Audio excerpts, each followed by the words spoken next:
Vasudevaya. Om Namo Bhagavate Vasudevaya. Thank you for joining. We're reading from the Srimad Bhagavatam, Canto 3. We're on chapter 25, and we've come to verse 25. Sitam prasangam malavirya samvido bhavanti hritkara rasayana kata tajoshanadash prapavanya vartmani shadharatir bhaktir anukramishati. In the association of pure devotees, discussion of the pastimes and activities of the Supreme Personality of Godhead is very pleasing and satisfying to the ear and the heart. By cultivating such knowledge, one gradually becomes advanced on the path of liberation. And thereafter he is freed and his attraction becomes fixed. Then real devotion and devotional service begin. Purport: the process of advancing in Krishna consciousness and devotional service is described here. The first point is that one must seek association of persons who are Krishna conscious and who engage in devotional service. Without such association, one cannot make advancement. Simply by theoretical knowledge or study, one cannot make any appreciable advancement. One must give up the association of materialistic persons and seek the association of devotees, because without the association of devotees, one cannot understand the activities of the Lord. Generally, people are convinced of the impersonal feature of the Absolute Truth. Because they do not associate with devotees, they cannot understand that the Absolute Truth can be a person and have personal activities. This is a very difficult subject matter, and unless one has personal understanding of the Absolute Truth, there is no meaning to devotion. Service or devotion cannot be offered to anything impersonal. Service must be offered to a person. Non-devotees cannot appreciate Krishna consciousness by reading the Srimad Bhagavatam or any other Vedic literature wherein the activities of the Lord are described. They think that these activities are fictional, manufactured stories because spiritual life is not explained to them in the proper mood. To understand the personal activities of the Lord, one has to seek the association of devotees. And by such association, when one contemplates and tries to understand the transcendental activities of the Lord, the path to liberation is open. And he is freed. One who has firm faith in the Supreme Personality of Godhead becomes fixed, and his attraction for association with the Lord and the devotees increases. Association with devotees means association with the Lord. The devotee who makes this association develops the consciousness for rendering service to the Lord, and then, being situated in the transcendental position of devotional service, he gradually becomes perfect. Text number 26. Thus, consciously engaged in devotional service in the association of devotees, a person gains distaste for sense gratification, both in this world and in the next, by constantly thinking about the activities of the Lord. This process of Krishna consciousness is the easiest process of mystic power. When one is actually situated on that path of devotional service, he is able to control the mind. Purport: in all scriptures, people are encouraged to act in a pious way so that they can enjoy sense gratification not only in this life but also in the next. For example, one is promised promotion to the heavenly kingdom of higher planets by pious fruitive activities. But a devotee in the association of devotees prefers to contemplate the activities of the Lord, how he has created this universe, how he is maintaining it, how the creation dissolves, and how the spiritual kingdom of the Lord's pastimes are going on. There are full literatures describing these activities of the Lord, especially Bhagavad Gita, Brahma Samhita, and Srimad Bhagavatam. The sincere devotee who associates with devotees gets the opportunity to hear and contemplate this subject of the pastimes of the Lord. And the result is that he feels distaste for so-called happiness in this or that world, in heaven or in other planets. The devotees are simply interested in being transferred to the personal association of the Lord. They have no more attraction for temporary so-called happiness. That is the position of one who is yoga yukta. One who is fixed in mystic power is not disturbed by the allurement of this world or that world. He is interested in the matters of spiritual understanding or the spiritual situation. This sublime situation is very easily attained by the easiest process, bhakti yoga. Rujubir yoga margai. A very suitable word used here is rujubi, or very easy. There are different processes of yoga marga, attaining yoga perfection, but this process, devotional service to the Lord, is the easiest. Not only is it the easiest process, but the result is sublime. Everyone therefore should try to take this process of Krishna consciousness and reach the highest perfection of life. 27. Thus, by not engaging in the service of the modes of material nature, but by developing Krishna consciousness, knowledge and renunciation, and by practicing yoga, in which the mind is always fixed in devotional service unto the Supreme Personality of Godhead, one achieves my association in this very life, for I am the Supreme Personality, the Absolute Truth. Purport. When one engages in devotional service to the Lord in the 9 different kinds of bhakti yoga, as enunciated in authoritative scriptures, such as hearing, shravanam, chanting, kirtanam, remembering, offering worship, praying, and offering personal service, either in one of them, or 2, or 3, or all of them, he naturally has no opportunity to engage in the service of the 3 modes of material nature.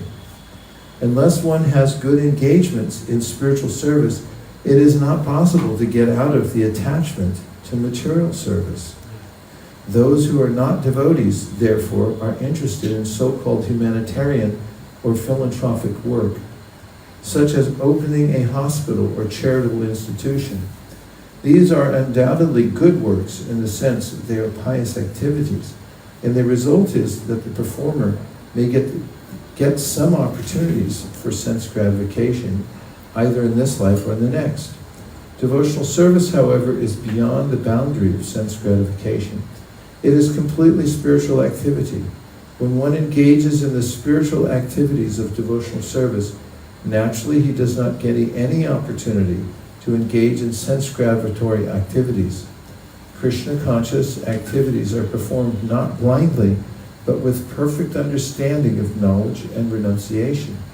This kind of yoga practice, in which the mind is always fixed upon the Supreme Personality of Godhead in devotion, results in liberation in this very life. The person who performs such acts gets in touch with the Supreme Personality of Godhead. Lord Chaitanya therefore approved the process of hearing from realized devotees about the pastimes of the Lord. It does not matter to what category of this world the audience belongs. It does not matter to what category of this world the audience belongs. If one meekly and submissively hears about the activities of the Lord from a realized soul, he will be able to conquer the Supreme Personality of Godhead, who is unconquerable by any other process. Hearing or associating with devotees is the most important function for self-realization. On hearing this statement of the Lord, Devahuti inquired, what kind of devotional service is worth developing and practicing to help me easily and immediately attain the service of your lotus feet? It is stated in Bhagavad Gita that no one is barred from rendering service to the Lord. Whether one is a woman or a laborer or merchant, if he engages himself in the devotional service of the Lord, he is promoted to the highest perfectional state and goes back home, back to Godhead. The devotional service most suitable for different kinds of devotees is determined and fixed by the mercy of the spiritual master. 29. The mystic yoga system, as you have explained, aims at the Supreme Personality of Godhead and is meant for completely ending material existence. Please let me know the nature of that yoga system. how many ways are there by which one can understand in truth that sublime yoga? There are different kinds of mystic yoga systems aiming for different phases of the Absolute Truth. The Jnana Yoga system aims at the impersonal Brahman effulgence, and the Hatha Yoga system aims at the localized personal aspect, the Paramatma feature of the Absolute Truth. Whereas Bhakti Yoga, or devotional service, which is executed in 9 different ways, headed by hearing and chanting, aims at complete realization of the Supreme Lord. There are different methods of self-realization, but here Devahuti especially refers to the Bhakti Yoga system, which has already been primarily explained by the Lord. The different parts of the Bhakti Yoga system are hearing, chanting, remembering, offering prayers, worshipping the Lord in the temple, accepting service to Him, carrying out His orders, making friendship with Him, and ultimately surrendering everything for the service of the Lord. The word nirvanatman is very significant in this verse. Unless one accepts the process of devotional service, one cannot end the continuation of material existence.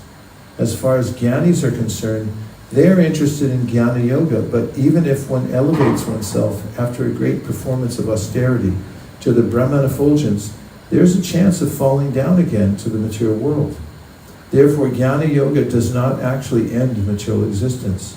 Similarly, regarding the Hatha Yoga system, which aims at the localized aspect of the Lord Paramatma, it has been experienced that many yogis, such as Vaiśeṣika, fall down. But bhakti yogis, once approaching the Supreme Personality of Godhead, never come back to this material world, as it is confirmed in the Bhagavad Gita, Yad Gatva Nanivartante. Upon going, one never comes back.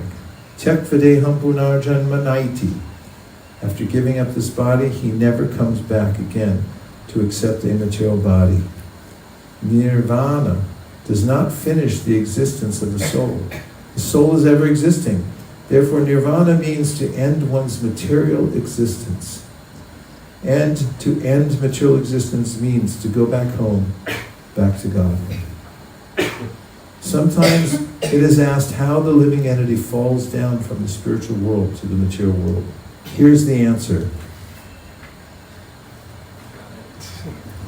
Unless one is elevated to the Vaikuntha planets, don't get your hopes up. Unless one is elevated to the Vaikuntha planets, directly in touch with the Supreme Personality of Godhead, he is prone to fall down. Either from the impersonal Brahman realization or from an ecstatic trance of meditation. Another word in this verse, Bhagavad Bana. Hey, Bana. Bhagavad Bana is very significant. Bana means arrow. The Bhakti Yoga system is just like an arrow aiming up to the Supreme Personality of Godhead. The Bhakti Yoga system never urges one towards the impersonal Brahman effulgence or to the point of Paramatma realization. This Bana, or arrow, is so sharp and swift that it goes directly to the Supreme Personality of Godhead, penetrating the regions of impersonal Brahman and localized Paramatma. That's about it. 30. My dear son Kapila, after all, I am a woman. It is very difficult for me to understand the absolute truth because my intelligence is not very great. But if you will kindly explain it to me, even though I am not very intelligent, I can understand it and thereby feel transcendental happiness. Knowledge of the absolute truth is not very easily understood by ordinary, less intelligent men. But if the spiritual master is kind enough to the disciple, however unintelligent the disciple may be, then by the divine grace of the spiritual master, everything is revealed. Vishwanath Chakravarti Thakur therefore says, Yasya prasadad, by the mercy of the spiritual master, the mercy of the Supreme Personality of Godhead, Bhagavat Prasada is revealed. Devahuti requested her great son to be merciful towards her because she was a less intelligent woman and also his mother. By the grace of Kapiladev, it was quite possible for her to understand the absolute truth, even though the subject matter is very difficult for ordinary persons, especially women. Sri Maitreya said, after hearing the statement of his mother, Kapila could understand her purpose, and he became compassionate toward her because of being born of her body.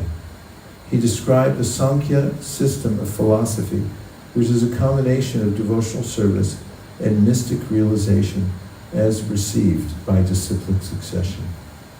Lord Kapila said, the senses are symbolic representations of the demigods, and their natural inclination is to work under the direction of the Vedic injunctions. As the senses are representatives of the demigods, so the mind is the representative of the Supreme Personality of Godhead. The mind's natural duty is to serve. When that service spirit is engaged in devotional service to the Personality of Godhead without any motive, that is far better even than salvation. The senses of the living entity are always engaged in some occupation, either in activities prescribed in the injunctions of the Vedas or in material activities. The natural inclination of the senses is to work for something, and the mind is the center of the senses. The mind is actually the leader of the senses, therefore it is called sattva. Similarly, the leader of all the demigods who are engaged in the activities of this material world, the sun god, moon god, Indra, and others, is the Supreme Personality of Godhead. It is stated in the Vedic literature that the demigods are different limbs of the universal body of the Supreme Personality of Godhead. Our senses are also controlled by different demigods. Our senses are representations of various demigods, and the mind is the representation of the Supreme Personality of Godhead. The senses led by the mind act under the influence of the demigods. When the service is ultimately aimed at the Supreme Personality of Godhead, the senses are in their natural position. The Lord is called Vaiśeṣika, for he is actually the proprietor and ultimate master of the senses. The senses and the mind are naturally inclined to work, but when they are materially contaminated, they work for some material benefit or for the service of the demigods, although actually they are meant to serve the Supreme Personality of Godhead. The senses are called Vaiśeṣika, and the Supreme Personality of Godhead is called Vaiśeṣika. Indirectly, all the senses are naturally inclined to serve the Supreme Lord. This is called bhakti. Kapila Dev said that when the senses, without desire for material profit or other selfish motives, are engaged in the service of the Supreme Personality of Godhead, one is situated in devotional service. That spirit of service is far better than siddhi, salvation. Bhakti, the inclination to serve the Supreme Personality of Godhead, is in a transcendental position far better than mukti, or liberation. Thus bhakti is the stage after liberation. Unless one is liberated, one cannot engage the senses in the service of the Lord. When the senses are engaged either in material activities of sense gratification or in the activities of the Vedic injunctions, there is some motive. But when the same senses are engaged in the service of the Lord and there is no motive, that is called animita. And it is the natural inclination of the mind, and it is the natural inclination of the mind. The conclusion is that when the mind, without being deviated either by Vedic injunctions or by material activities, is fully engaged in Krishna consciousness or devotional service to the Supreme Personality of Godhead, it is far better than the most aspired for liberation from material entanglement. 33. Bhakti devotional service dissolves the subtle body of the living entity without separate effort, just as fire in the stomach digests all that we eat. Purport. Bhakti is in a far higher position than mukti because a person's endeavor to get liberation from the material engagement is automatically served in devotional service. The example is given here that the fire in the stomach can digest whatever we eat. If the digestive power is sufficient, then whatever we can eat will be digested by the fire in the stomach. Similarly, a devotee does not have to try separately to attain liberation. That very service to the Supreme Personality of Godhead is the process of his liberation, because to engage oneself in the service of the Lord is to liberate oneself from material entanglement. Sri Bilvamangal Thakur explained this position very nicely. He said, if I have unflinching devotion unto the lotus feet of the Supreme Lord, then mukti, or liberation, serves me as my maidservant. Mukti, the maidservant, is always ready to do whatever I ask. For a devotee, liberation is no problem at all. Liberation takes place without separate endeavor. Bhakti, therefore, is far better than mukti, or the impersonalist position. The impersonalist undergoes severe penances and austerities to attain mukti, but the bhakta, simply by engaging himself in the bhakti process, especially in chanting Hare Krishna, Krishna Krishna, Hare Hare, Hare Rama, Rama Rama, Hare Hare, immediately develops control over the tongue by engaging in chanting and accepting the remnants of foodstuff offered to the Supreme Personality of Godhead. As soon as the tongue is controlled, your battery's running low. As soon as the tongue is controlled, naturally all other senses are controlled automatically. I'll repeat that. As soon as the tongue is controlled, naturally all other senses are controlled automatically. Sense control is the perfection of the yoga principle, and one's liberation begins immediately as soon as he engages himself in the service of the Lord. It is confirmed by Kapiladev that bhakti, the devotional service, is gariyasi, more glorious than city liberation. Now we'll take a few reflections or questions. 3, 2, 1. Yes, please.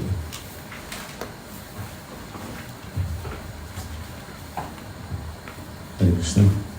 I think it was in verse 29 was said that association with the devotees is the essential for perfection in the spiritual life.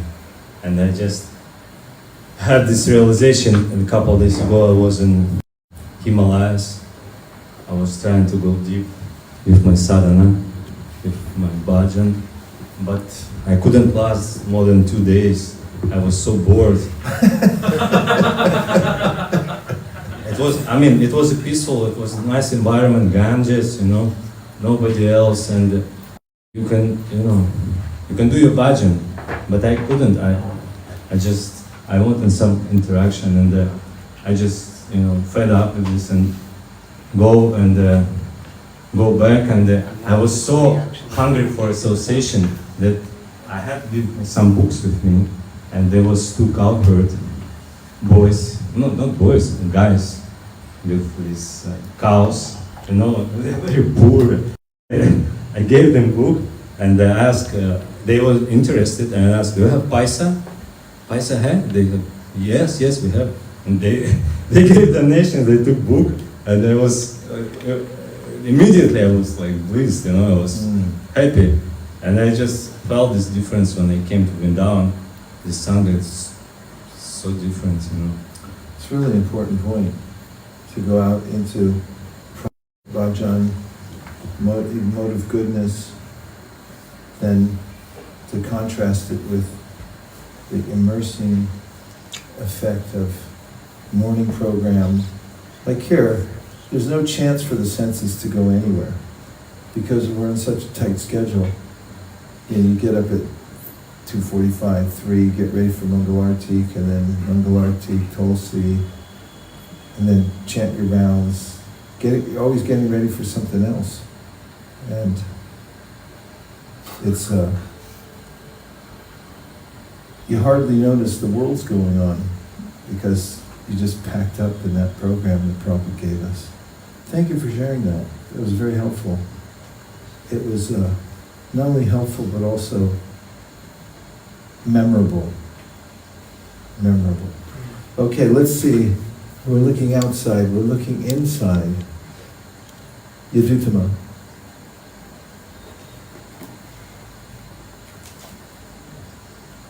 I don't know if I can find the verse, but this point of it was in the last section of our reading, how by the service attitude everything is revealed, and then there was the other, let me see if I took a screenshot real quick. Bhakti, the inclination to serve the Supreme Personality of Godhead, is in a transcendental position far better than mukti or liberation. And I was just thinking about how we maybe it's just me, but we think bhakti is something cosmic or something, that's, we have to do something special, right? But it really strikes me that bhakti is just the intention. It's the thought behind whatever thing that you do. I know there's one point in Bhagavad Gita where Prabhupada talks about how to work in the material world.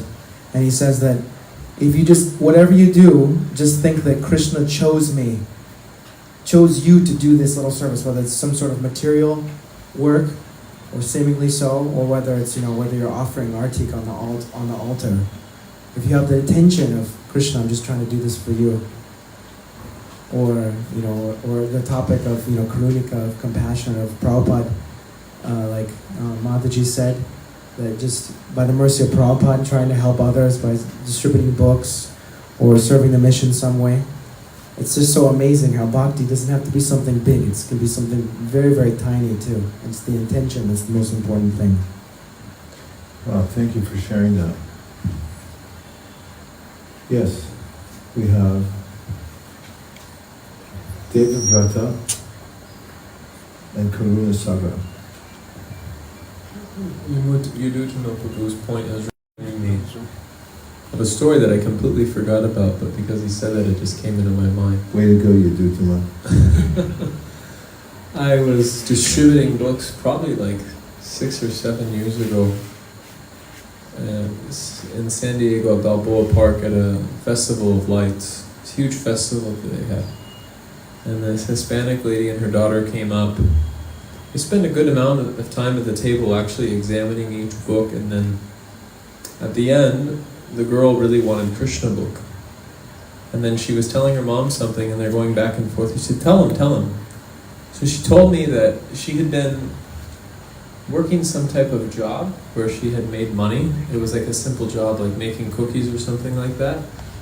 And she said, I was working really hard and putting all of my energy into doing that. And then I got paid for it. And now I'm giving this money for Krishna. A little girl.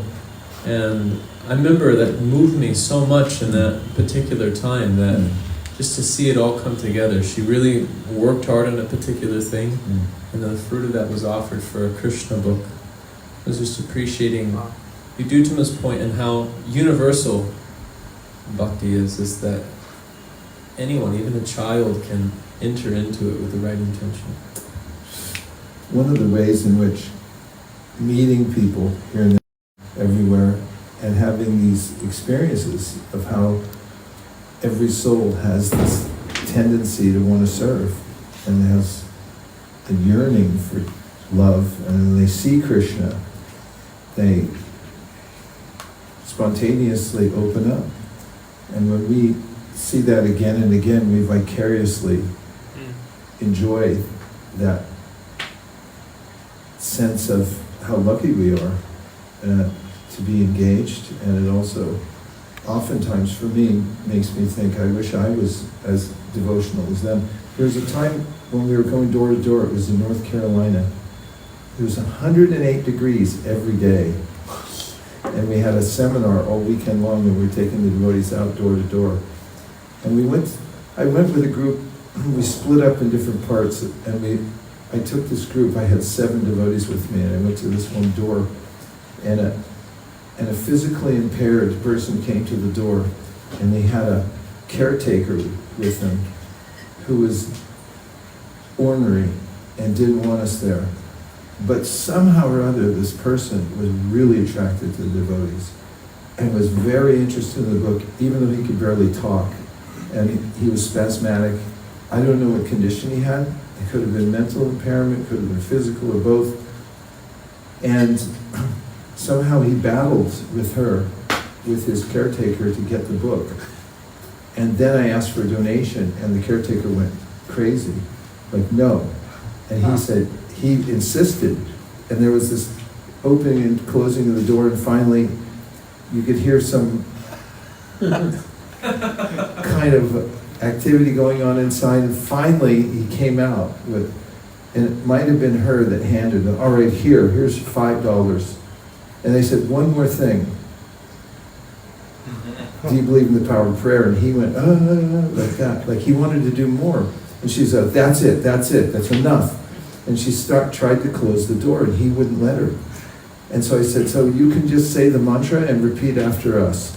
And I said, Hare Krishna. And he strained to say, Hare. And he went all the way through the whole mantra. And finally the door closed. I turned around, and the devotees had tears in their eyes. And I said, what are you feeling? And one of them said to me, I wish I had that much desire to chant Hare Krishna. And so it was, what you mentioned, that experience, that's the unique perspective one gets. You go out in the public and give the mantra and give books and so forth to people, and then you actually see, the soul is real, the relationship is real, and it's spontaneous, it comes out at different times. Who's next? Karuna Sagar's next. I just like how many great sadhus and yogis, they want to attain liberation, but then in purport to text 33, it says that it is confirmed by Kapila Dev that bhakti or devotional services, the Gadayasi, more glorious than siddhi liberation. Yeah. And even the destinations they achieve are short-lived. Okay, anybody outside? Looks like we have a couple out there. Go ahead.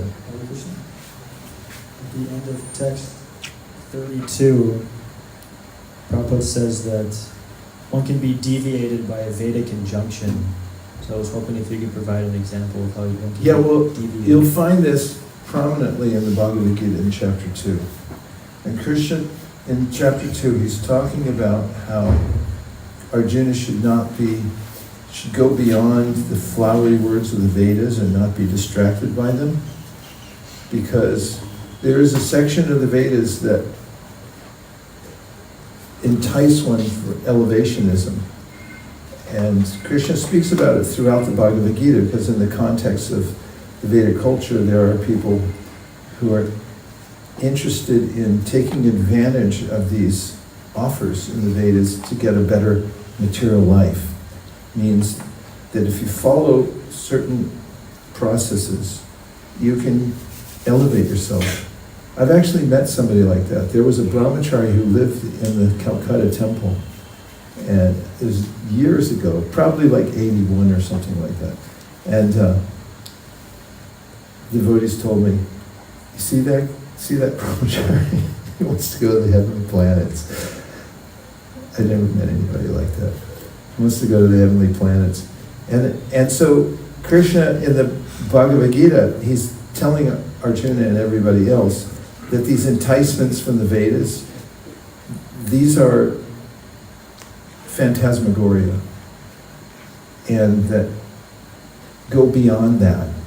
So past the Vedas, you come to the Upanishads. The Upanishads are people who get serious about making spiritual advancement. So much of the Vedas, so many of the Vedic injunctions are for, as I mentioned, getting a better material situation, but then when somebody comes to the Upanishads, they want to find out, who am I really? And what's the ultimate goal of life? And then beyond that, we have the Vedanta Sutra, which is really a summary of the Upanishads, and then you have the Srimad Bhagavatam. So that's what it's about.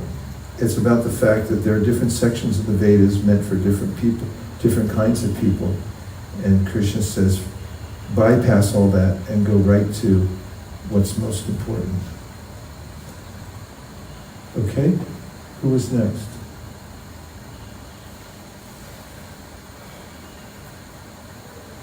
Uday. somebody? Hare Krishna. Oh, there you are. Sorry. I was quite fascinated to hear the description of the senses as being representations of the demigods. Because usually my relationship with the senses is quite negative, or they're, raging and horses and uncontrolled. But the way that Kapila Muni describes it, that just as the demigods are meant to be worshipping the Supreme Person, similarly, if the senses are engaged in devotion, then it's better than salvation. I found that quite reassuring, that the microcosm of our body and senses and mind is somehow in harmony with Krishna's big picture. It's not just that, my desires and my body and my senses are all contaminated to the degree that there can be no real meaning. I don't know, I just found it very reassuring that somehow that there is the bhakti. In the next verse it says, will dissolve the subtle body. That all of this contamination that I think in my mind is all contamination, but it's also reflective of Krishna's beautiful, bigger system. Yeah, thanks for bringing back that point. There's a symbiotic relationship between the living beings, for instance, on earth, and the demigods, which Krishna mentions in the Gita, who perform sacrifice. There's a way in which the demigods then are free to bestow benefits. And also, for instance, the eye of the human being is dependent on the light of the sun.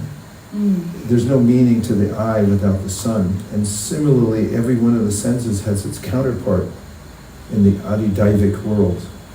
And there's this inner relationship between the two. Both actually are prisoners in the material world. It's kind of like the inmates and then the prison guards and so forth working together. And then when the senses are not engaged, either in the Vedic conjunctions, where they're properly aligned with how one can utilize the laws of nature and be in harmony with the demigods, then one suffers from vikarma and is really out of sync, and there is contamination in that sense. But then when the master of the senses is served, Rishikesh, then everything comes into harmony. So that's the one fell swoop you mentioned in the next verse. Then one's no longer a prisoner and dependent on the demigods. Thank you. Yeah, I've always been fascinated by that verse and purport also. It's easy to forget how dependent we are until the electricity goes off. You keep swiping at the light switch and it doesn't go on. And you think, the whole universe is like that. I take it for granted, but it's something that at every moment we're dependent on. Okay, I'm going to read a few more verses, unless somebody was waiting in line and I missed them. Are you all ready? Yes. Where are we? Text 34. Very good. 34. A pure devotee who is attached to the activities of devotional service and who always engages in the service of my lotus feet never desires to become one with me. Such a devotee who is unflinchingly engaged always glorifies my pastimes and activities. There are 5 kinds of liberation stated in the scriptures. One is to become one with the Supreme Personality of Godhead, or to forsake one's identity, one's individuality, and merge into the Supreme Spirit. This is called ekatmatam. A devotee never accepts this kind of liberation. The other 4 liberations are to be promoted to the same planet as God, Vaikuntha, to associate personally with the Supreme Lord, to achieve the same opulence as the Lord and to attain the same bodily features as the Supreme Lord. A pure devotee, as will be explained by Kapila Muni, does not aspire for any of the 5 liberations. He especially despises as hellish the idea of becoming one with the Supreme Personality of Godhead. Sri Prabodhananda Saraswati, a great devotee of Lord Chaitanya, said, Kaival yam narakayate. The happiness of becoming one with the Supreme Lord, which is aspired for by the Mayavadis, is considered hellish. That oneness is not for pure devotees. There are many so-called devotees who think that in the conditioned state we may worship the Supreme Personality of Godhead, but that ultimately there is no personality. They say that since the absolute truth is impersonal, one can imagine a personal form of the impersonal absolute truth for the time being, but as soon as one becomes liberated, the worship stops. That is the theory put forward by the Mayavad philosophy. Actually, the impersonalists do not merge into the existence of the Supreme Person, but into his personal bodily luster, which is called the Brahmajyoti. Although that Brahmajyoti is not different from his personal body, that sort of oneness, merging into the bodily luster of the Personality of Godhead, is not accepted by a pure devotee because the devotees engage in greater pleasure than the so-called pleasure of merging into his existence. The greatest pleasure is to serve the Lord. Devotees are always thinking about how to serve Him. They are always designing ways and means to serve the Supreme Lord, even in the midst of the greatest obstacles of material existence. The Mayavadis accept the description of the pastimes of the Lord as stories, but actually they are not stories, they are historical facts.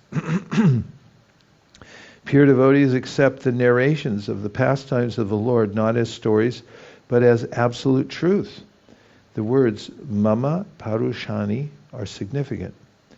Devotees are very much attached to glorifying the activities of the Lord, whereas the Mayavadis cannot even think of these activities.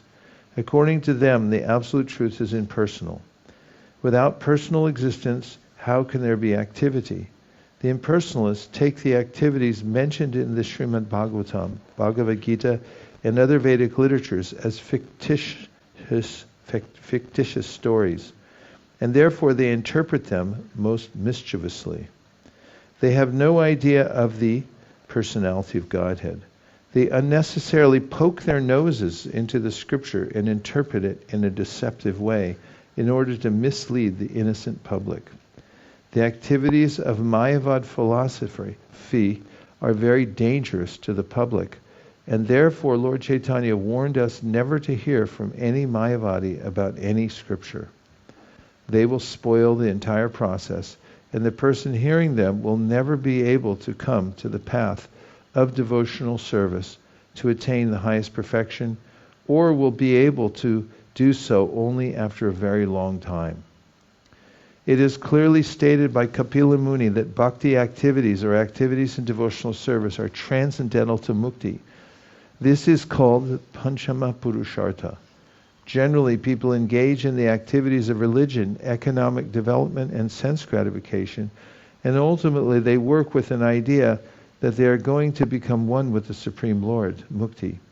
But bhakti is transcendental to all these activities. The Srimad Bhagavatam, therefore, begins by stating that all kinds of pretentious religiosity is completely eradicated from the Bhagavatam. Ritualistic activities for economic development and sense gratification, and, after frustration in sense gratification, the desire to become one with the Supreme Lord are all completely rejected in the Bhagavatam. The Bhagavatam is especially meant for the pure devotees, who always engage in Krishna consciousness, in the activities of the Lord, and always glorify these transcendental activities. Pure devotees worship the transcendental activities of the Lord in Vrindavan, Dwarka, and Mathura, and they are narrated in the Srimad Bhagavatam and other Puranas. The Mayavadi philosophers completely reject them as stories, but actually they are great and worshipable subject matters, and thus are relishable only for devotees. That is the difference between a Mayavadi and a pure devotee. O my mother, my devotees always see the smiling face of my form with eyes like the rising morning sun. They like to see my various transcendental forms, which are all benevolent, and they also talk favorably with me. Purport: Mayavadis and atheists accept the forms of the deities in the temple of the Lord as idols, but devotees do not worship idols. They directly worship the personality of Godhead in his Archa incarnation. Archa refers to the form which we can worship in our present condition. Actually, in our present state, it is not possible to see God in his spiritual form because our material eyes and senses cannot conceive of a spiritual form. We cannot see even the spiritual form of the individual soul. When a man dies, we cannot see how the spiritual form leaves the body. That is the defect of our material senses. In order to be seen by our material senses, the Supreme Personality of Godhead accepts a favorable form which is called Archa Vigraha. This Archa Vigraha, sometimes called the Archa incarnation, is not different from him. Just as the Supreme Personality of Godhead accepts various incarnations, he takes on forms made out of matter, clay, wood, metal, and jewels. There are many Shastric injunctions which give instructions for carving forms of the Lord. These forms are not material. If God is all-pervading, then he is also in the material elements. There is no doubt about this. There is no doubt about it. But the atheists think otherwise. Although they preach that everything is God, when they go to the temple and see the form of the Lord, they deny that he is God. According to their own theory, everything is God. Then why is the deity not God? Actually, they have no conception of God. The devotee's vision, however, is different. Their vision is smeared with love of God. Their vision is smeared with love of God. As soon as they see the Lord in his different forms, the devotees become saturated with love, for they do not find any difference between the Lord and his form in the temple, as do the atheists. The smiling face of the deity in the temple is beheld by the devotees as transcendental and spiritual, and the decoration of the body of the Lord is very much appreciated by the devotees. It is the duty of the spiritual master to teach how to decorate the deity in the temple, how to cleanse the temple, and how to worship the deity. There are different procedures and rules and regulations which are followed in temples of Vishnu. The devotees go there and see the deity, the Vigraha, and spiritually enjoy the form because all of the deities are benevolent. The devotees express their minds before the deities, and in many instances the deities also give answers. But one must be a very elevated devotee in order to speak with the Supreme Lord. Sometimes the Lord informs the devotee through dreams. These exchanges of feelings between the deity and the devotee are not understandable by atheists, but actually the devotee enjoys them. Kapila Muni is explaining how the devotees see the decorated body and face of the deity and how they speak with him in devotional service. Haribo. 36. Upon seeing the charming forms of the Lord, smiling and attractive, and hearing his very pleasing words, the pure devotee almost loses all other consciousness.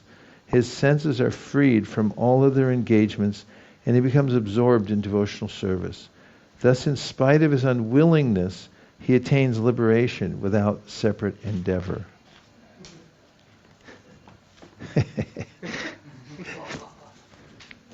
Purport. There are three divisions of devotees: first class, second class, and third class. Even the third class devotees are liberated souls.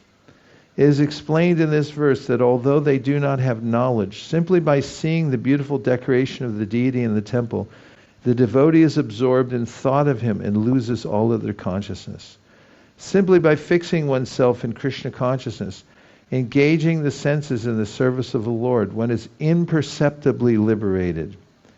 This is also confirmed in Bhagavad Gita.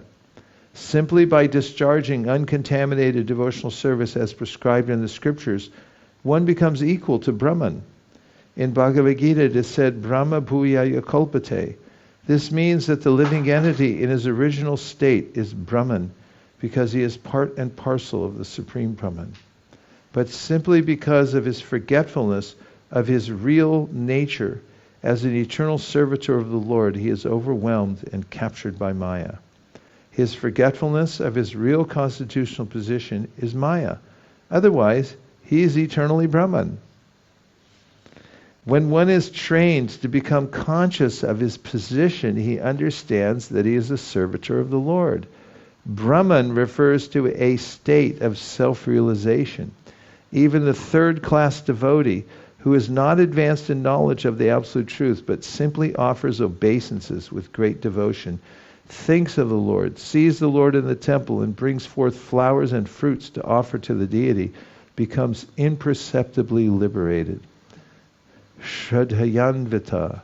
With great devotion, the devotees offer worshipful respects and paraphernalia to the deity. The deities of Radha and Krishna, Lakshmi and Narayan, and Ram and Sita are very attractive to devotees. So much so that when they see the statue decorated in the temple of the Lord, they become fully absorbed in thought of the Lord. That is the state of liberation.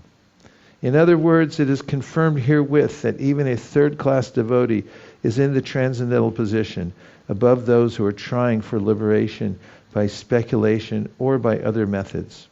Even great impersonalists like Shukadeva Goswami and the four Kumaras were attracted by the beauty of the deities in the temple, by the decorations, and by the aroma of tulsi offered to the Lord, and they became devotees. Even though they were in the liberated state, instead of remaining impersonalists, they were attracted by the beauty of the Lord and became devotees. Here the word vilas is important. Vilas refers to the activities or pastimes of the Lord. It is a prescribed duty in the temple.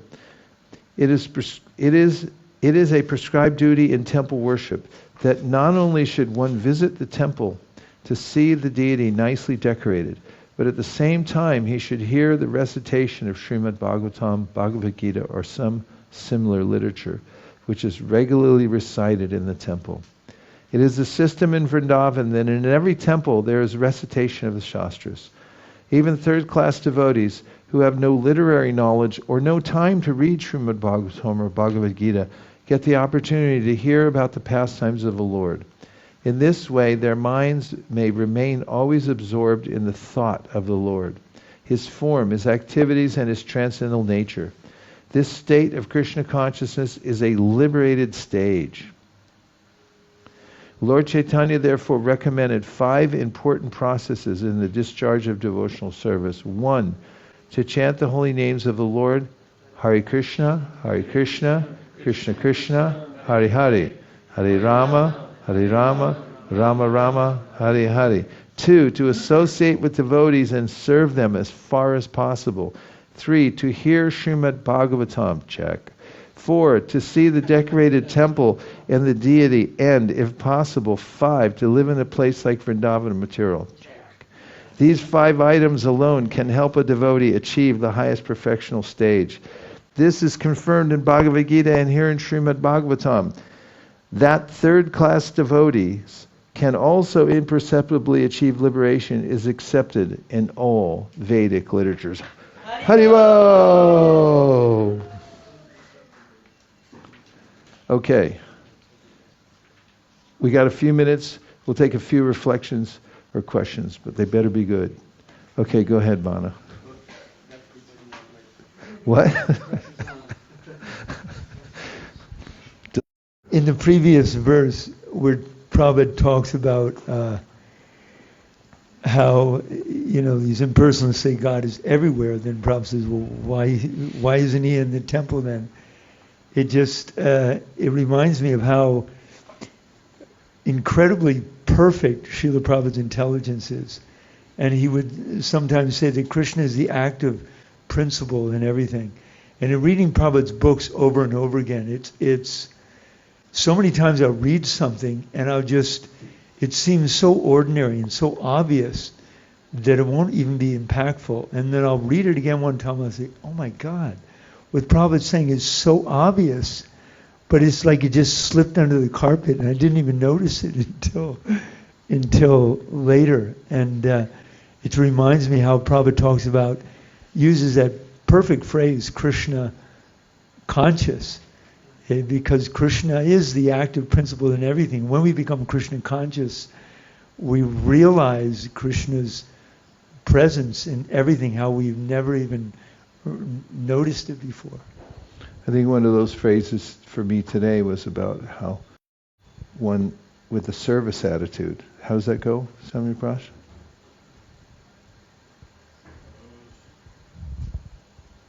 And also another one while you're looking up is, in this purport, I've always appreciated the imperceptibly liberated point. I remember being in Chicago not too long ago, well, it's kind of long ago, and just after the morning program, these people on their way to work, they just come in and sit down. They didn't even have beads or anything, like just sit down and they just sit in front of the deities. And I always think, who are these people? They just come here, they just want to see the Lord and sit in front of him. And I was thinking, this is such a nice thing, that the deity's sitting here in the middle of Chicago, and then you get these amazing souls coming in there, and they just sit there, and all they want to do is look at Krishna, no other thing. And it's just a really sublime process. What is that? Devotional service itself is so powerful that by one service attitude, everything is revealed. Okay, let's see if anybody else wants to make a point. Yes, we have Radhakund Devi.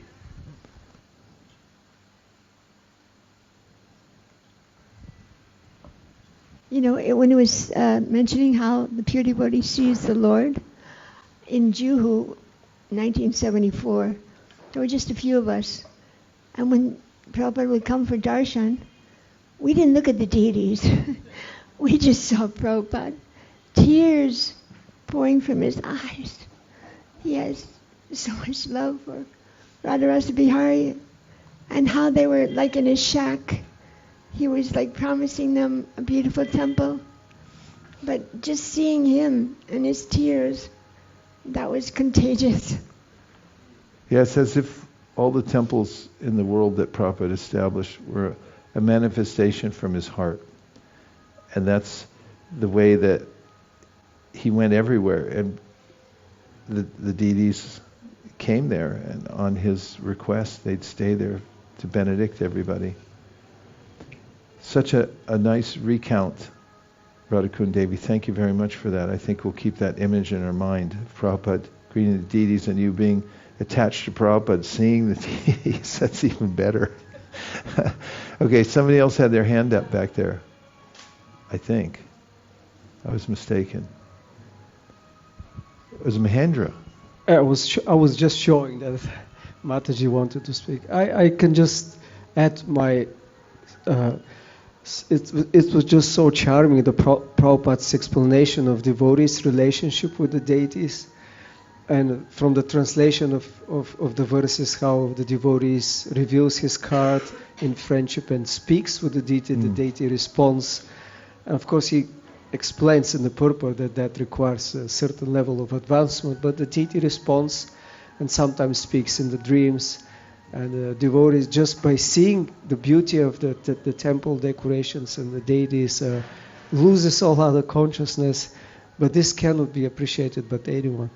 Yeah. And I just remember I have a friend, spends like at least 1 or 2 hours looking at pictures of the deities, favorite deities around the world, and our Gaudiya main deities and others, just looking at because that devotee is Pujari, just appreciating all the details of the decorations, of the jewels and the clothes.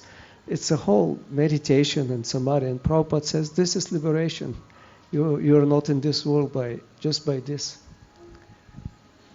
Thank you, Mahendra Prabhu. An incident that Nirakula Devi and I remember often is being at in Navadvip at which temple? Yeah, Dharmeshwara Mahaprabhu temple. And it's such a village temple. If you get to Navadvip, once you cross the river there, it really feels like a village. But when you go in that temple, it's really a village temple.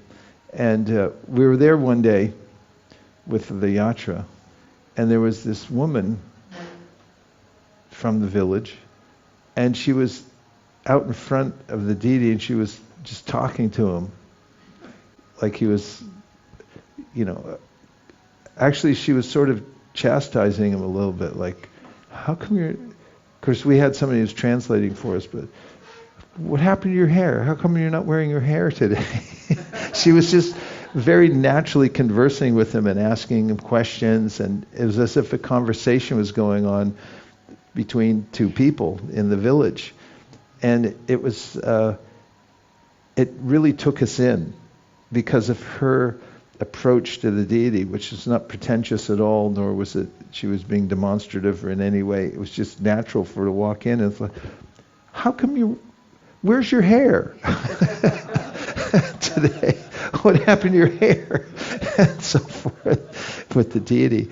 And that culture is unknown to most of the world because in the Abrahamic religions, for the most part, there's no sense of form of the Lord. Maybe in Catholicism you get a bunch of saints, but there's nothing in the others that would induce this kind of friendly behavior between the people who walk in the temple. What to speak of? Yes, Prabhu, please go ahead. No, stop me. Go ahead. Last point, and then we'll close it up. You thought we were going to be here all night, Radhakund? I was just remembering as we were speaking all these about the exchange of the devotee has with the deities, and I was just thinking of the story of Gauridas Pandit with his deities in Ambika Kalan. And they kept, Mahaprabhu and Nityananda Prabhu kept getting on the altar, and then the deities would walk off the altar, and it'd be going back and forth just to show him that he's non-different from the deity. And this was going back and forth until he finally got the point that, okay, Lord Chaitanya on the altar is the Lord Chaitanya that's here and he's with me. And so many of these temples have these idiosyncrasies because when you go there, you go all the way to Kalma, which is a 4-hour drive. Don't let anybody tell you anything different.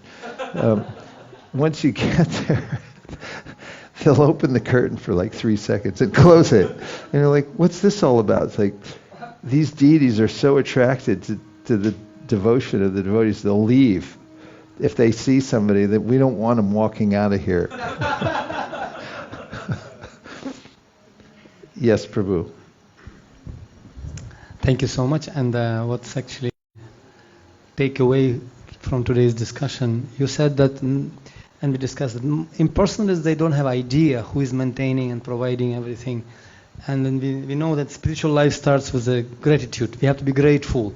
Because as we say, if you're not grateful, you're great fool. And then many people, they're just great fools. They don't even know to whom to be grateful because they don't have any image. But similarly, in our Sakshat Haritvina Samastra Shastra, Srila Prabhupada, if you are thinking we are maintainers and super pooper doers and we're making big projects, everything maintained by Srila Prabhupada's mood actually. And I realized many times that Srila Prabhupada is still present in his movement. And I just recollected one small short story Rameshwaram Prabhu was sharing when they were printing books and there were paintings and Prabhupada was cancelling those paintings. It was very marathon. But Mataji Jadurani, she was so much sick and she felt sick completely. She was on wheelchair. She could not even eat. They had to feed her with a spoon. For days and days she could not recover. So finally Prabhupada said, bring her to me. So they literally brought her with a wheelchair and took her out from the wheelchair and make her literally to obeisances to Prabhupada. Prabhupada said, come close. And they brought her close to Prabhupada. She hardly could even move. And Prabhupada put his hand on her forehead, like this. And it was not just checking fever type. It was like as if he had some device with screening all the diseases she has. Just put a, and he was very, very serious and grave and keeping his hand on her head. And then after a few minutes, all right, you'll be okay. And she walked away. And just when they were walking downstairs, she was shouting, Jai Prabhupada! She could not hardly speak, but the moment she went out from the room, she was speaking already. And after a few days, she was back to the knees as if nothing happened. So it was like kind of Prabhupada curing us, giving his energy, Shakti Parinamavada. He maintains our spiritual life, physical life, and giving us this hope, horizons where to go. So we should never remove Prabhupada from the picture, like it may happen in the future. So Prabhupada maintains, like Krishna maintains the universe, Prabhupada maintains this institution definitely by his teachings and by his spiritual energy. Thank you. Haribo! That's a really nice point to end on. Dear Srila Prabhupada, dear Sri Chaitanya Mahaprabhu, Sri Sri Panchatattva, 18 Thakur, Sri Sri Radha Madan Mohan, Sri Sri Radha Govinda, Sri Sri Radha Gopinath. If you so desire, please let us always remember how the mood of Srila Prabhupada and his instructions and example is maintaining us. May we always maintain that mood and be grateful and not great fools. Thank you for considering our request. Om Tat Sat. Everyone agrees with this prayer in whole or in part. Please unmute and say Hare Krishna. Hare Krishna. Go Premanande. Nitai Gaura Hari Bol. Hari Bol. Hari Bol. Nitai Gaura Hari Bol. Nitai Gaura Hari Bol. Hari Bol. Hari Bol. Nitai Gaura Hari Bol.